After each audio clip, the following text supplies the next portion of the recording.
আজকে রান্না শুরু করে দিলাম। আর রান্নার ফাঁকে করে নিলাম 2 কাপ চা।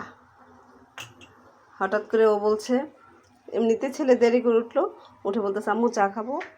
তা আমি বলছি ঠিক আছে আসো, যেহেতু মনটা খারাপ, বড় ভাই স্কুলে চলে গেছে, ওকে রেখে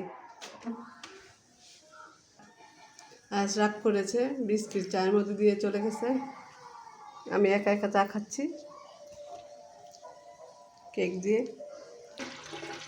গোসল করার পর তো পানি এটাতে ফোটানোর জন্য দিয়ে দিলাম অনেক। আর এই যে গরম পানি নিয়ে নিচ্ছি বাড়তে, আর আসো গোসল করাবো। মার ঝরালাম, রান্না আমার শেষ। তা এখন আমি একটু ছাদে যাব। রোদ যায় প্রতিদিনই যায়, তো আজকে আমার যাওয়া হয় নাই। কেমন হয়েছে আজকে, মাছের পিস বার করতে গিয়ে মাথার যে সাইডের পিসগুলো ওইগুলা চলে আসছে। তো এই কারণে আর ঝামেলা করলাম না, আবার বের করলাম না, তো ওইগুলোই করে নিলাম। এখন হচ্ছে না, টক ডাল প্রতিদিনই মানুষ টক ডাল বানায়। এদিকে কাপড় গুছায় রাখছি, যেগুলো খালা ধুবে, তো রোদও আছে।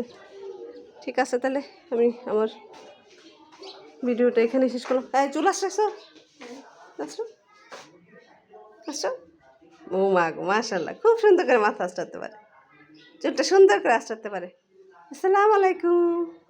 জুম্মা মুবারক। না, আজকে জুম্মা মুবারক না।